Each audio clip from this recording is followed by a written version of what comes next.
सभी भक्त जनों को मेरा प्रणाम है। आज हम उस परम पूज्य देवता की कथा सुनाने जा रही हूँ, जिनका नाम लेते ही सभी कार्य सिद्ध होते हैं। श्री गणेश जी। विनायक चतुर्थी, जिसे संकष्टी चतुर्थी भी कहा जाता है, भगवान गणेश की आराधना का विशेष दिन है। यह व्रत विशेष रूप से विघ्नों को दूर करने और मनोकामना पूर्ति के लिए रखा जाता है। इस दिन विधि पूर्वक व्रत रख कर श्री गणेश जी की कथा सुनने से न केवल सांसारिक कष्ट दूर होते हैं, बल्कि जीवन में सफलता, सुख और शांति प्राप्ति होती है। तो आइए श्रद्धा और भक्ति के साथ भगवान श्री गणेश की पावन व्रत कथा का श्रवण करते हैं। सभी श्रद्धालु भक्त को मेरा सादर प्रणाम है।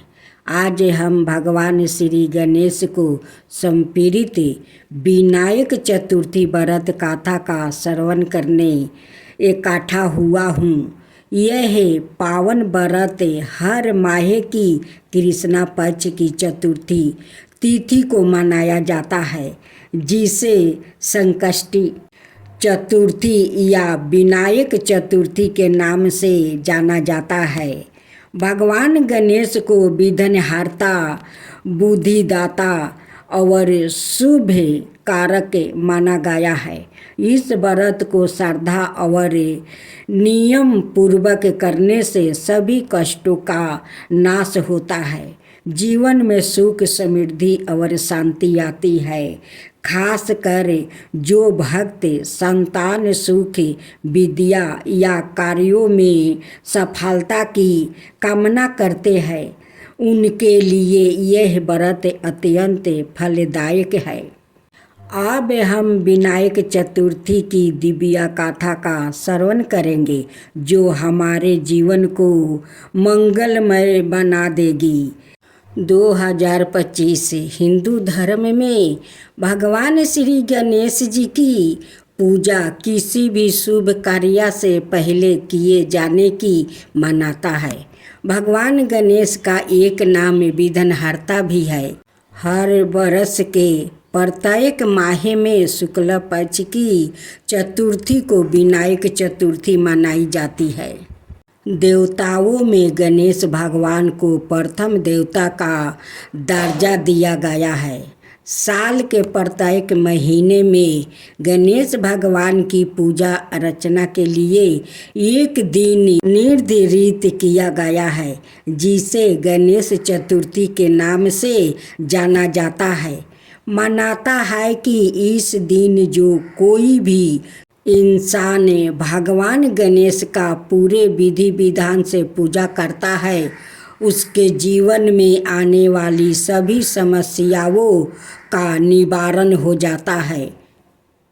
अमावस्या के बाद आने वाली चतुर्थी को ही विनायक चतुर्थी कहा जाता है।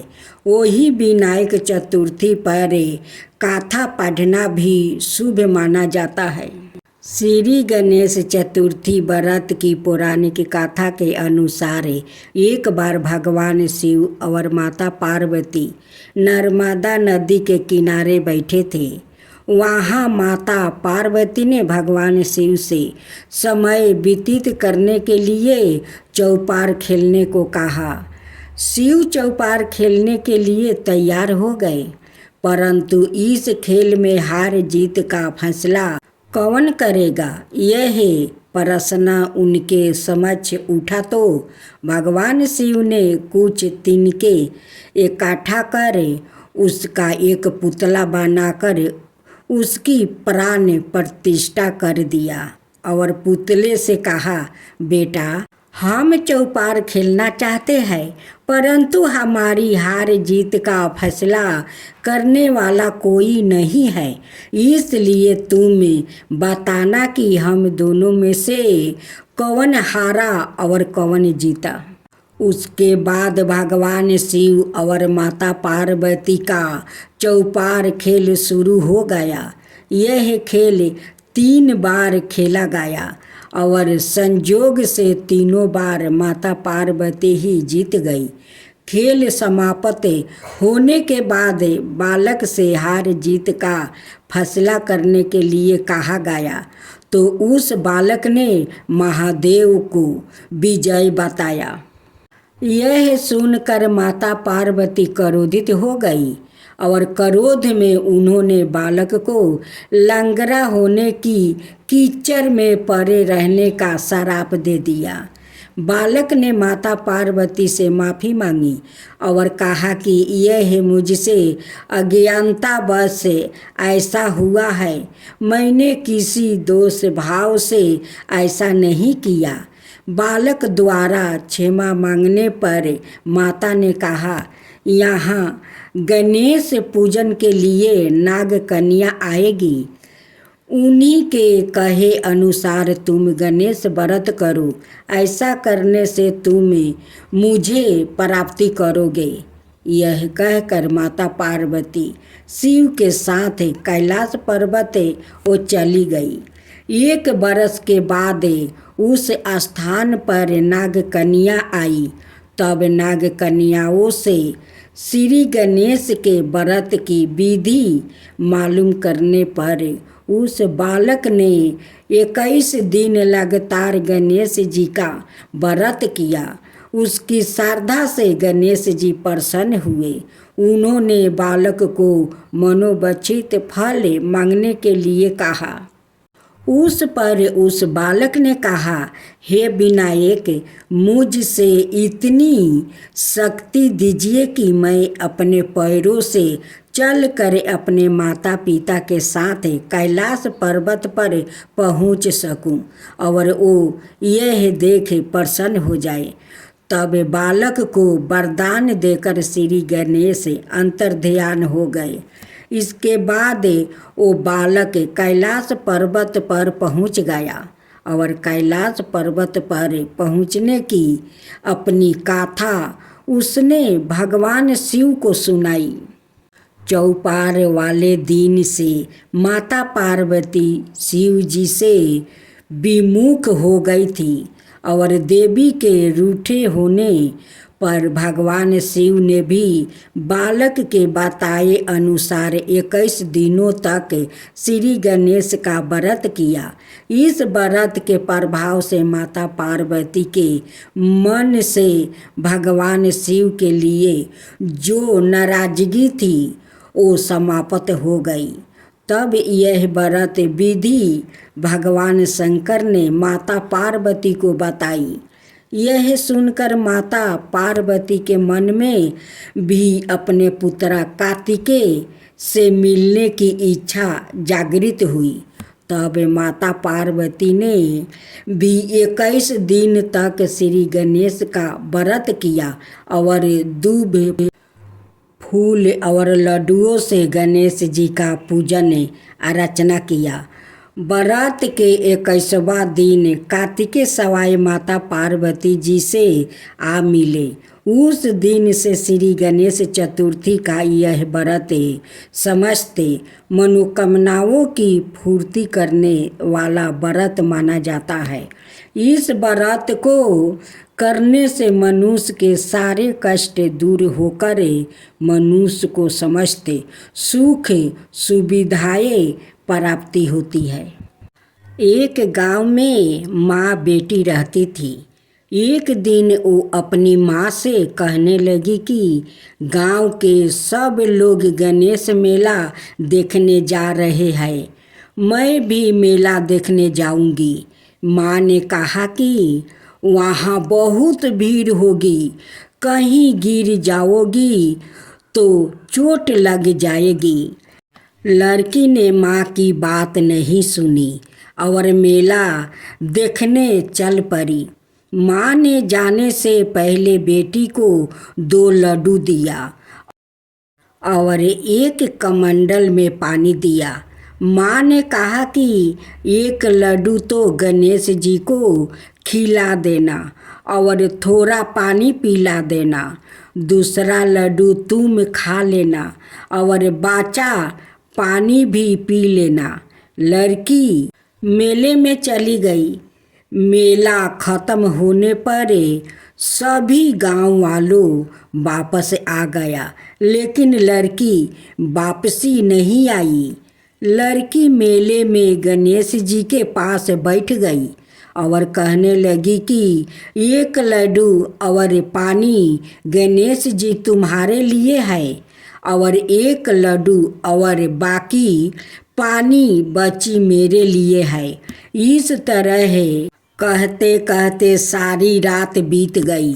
गणेश जी यह देखकर सोचने लगे कि अगर मैंने यह एक लड्डू और पानी नहीं पिया तो ये अपने घर नहीं जाएगी। यह सोचकर गणेश जी एक लड़के के रूप में आए और उसने एक लड्डू लेकर खा लिया और साथ ही थोड़ा पानी भी पी लिया। फिर वह कहने लगे कि मांगो, तुम क्या मांगती हो? लड़की मन में सोचने लगी कि क्या मांगूं, अन्न मांगूं या धन मांगूं या अपने लिए अच्छा वर मांगूं या खेत मांगूं या महल मांगूं। वो मन में सोच रही थी तो गणेश जी उसके मन की बात को जान लिया। वो लड़की से बोले कि तुम अपने घर जाओ और तुमने जो भी मन में सोचा है वो सब तुम्हें मिलेगा। लड़की घर पहुंची तो माँ ने पूछा कि इतनी देर कैसे हो गई? बेटी ने कहा कि आपने जैसा कहा था मैंने वैसा ही किया। और देखते ही देखते जो भी लड़की ने सोचा था वो सब कुछ हो गया। की कहानी श्रवण करें। एक बार गणेश जी एक छोटे बालक के रूप में चिमटी में चावल और चमचे में दूध लेकर निकले। वो हर किसी से वो कह रहे थे कि कोई मेरी खीर बना दो, कोई मेरी खीर बना दो। एक बुढ़िया बैठी थी, उसने कहा लाओ मैं बना दूं।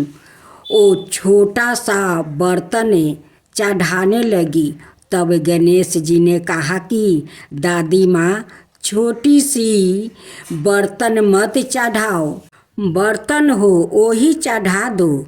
बुढ़िया ने वही चढ़ा दिया। वो देखती रह गई कि वो तो पूरा भर गया है। गणेश जी ने कहा दादी माँ मैं नहा कर आता हूँ। खीर तैयार हो गई तो बुढ़िया ने पोते पोती खीर खाने के लिए रोने लगे।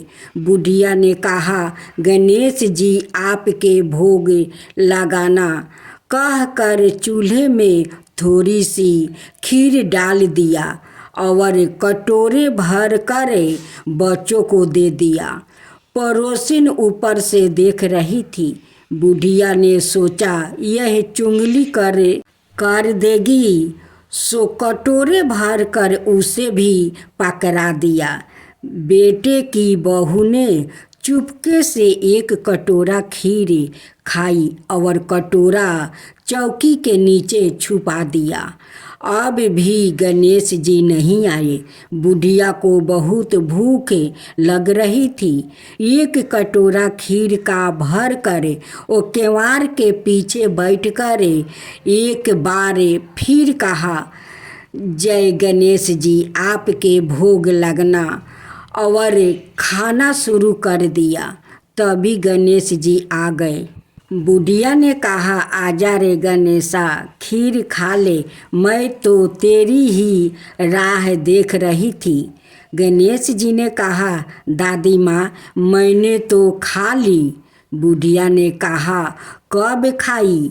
गणेश जी ने कहा जब तेरे पोते पोती ने खाई तब खाई, जब तेरी पड़ोसिन ने खाई तब खाई, जब तेरी बहू ने खाई तब खाई और जब तूने खाई तो मेरा पेट पूरा ही भर गया। बुढ़िया ने कहा बेटा और सारी बात तो सच है, पर बहू बेचारी का तो नाम मत ले। वो तो सुबह से काम में लग रही है, उसने खीर कब खाई? गणेश जी ने कहा, चौकी के नीचे देख जूठा कटोरा पारा है, तूने तो मेरे भोग तो लगाया, वो तो वैसे ही खा गई। बुढ़िया ने कहा, बेटा घर की बात है, घर में ही रहने दो, बची हुई खीर का क्या करूं? गणेश जी ने कहा, नगरी जिमा दे। लोगों को न्योता दिया तो सब हंसने लगे, बोले कल तक तो खाने का पता नहीं था, आज नगरी जिमाएंगे। फिर भी लोग आए और ठाठ से जिमे, नगरी जिमा दी, तब भी बर्तन पूरा ही भरा था। राजा को पता लगा तो बुढ़िया को बुलाया और कहा, क्यों बुढ़िया, ऐसा बर्तन तेरे घर अच्छा लगे या हमारे घर? बुढ़िया ने कहा, राजा जी आप ले लो। राजा ने खीर का बर्तन महल में मंगा लिया। लाते ही खीर में कीड़े मकोड़े, बिच्छू किलकिलाने लगी और दुर्गंध आने लगी। राजा जी ने कहा, बुढ़िया बर्तन आपस ले जा, जा तुझे मैंने दिया। बुढ़िया ने कहा, राजा आप देते तो पहले भी कभी दे देते, ये है बर्तन तो मुझे मेरे गणेश जी ने दिया है। बुढ़िया ने बर्तन आपस लिया, लेते ही सुगंधित खीर हो गई। घर आकर बुढ़िया ने गणेश जी से पूछा, बची हुई खीर का क्या करूं? गणेश जी ने कहा, झोपड़ी के कोने में खोद कर गाड़ दे, उसी जगह सुबह उठकर वापस खोदेगी तो धन का 2 कलश मिलेंगे। ऐसा कहकर गणेश जी अंतर्ध्यान हो गए। जाते समय झोपड़ी के लात मारते गए तो झोपड़ी के स्थान पर महल हो गया। सुबह बहू ने खुरपा लेकर पूरे घर को खोद दिया तो कुछ भी नहीं मिला। बहू ने कहा, सासू जी थारो गणेश जी तो झूठे हैं। सास ने कहा, बहू हमारो गणेश झूठा तो नहीं है, लाओ मैं देखूं। यह सुई लेकर वो खोदने लगी तो टन टन करते 2 धान का कलश निकल आया। बहू ने कहा, सासू जी गणेश जी तो सचो ही। सास ने कहा, गणेश जी तो भक्ति भाव के भूखे हैं। ए गणेश जी, जैसे तुमने बुढ़िया को दिया वैसा ही सबको देना। कहानी कहने वाले, हुंकार भरने वाले, कहानी सुनने वाले सबको देना। जय गणेश।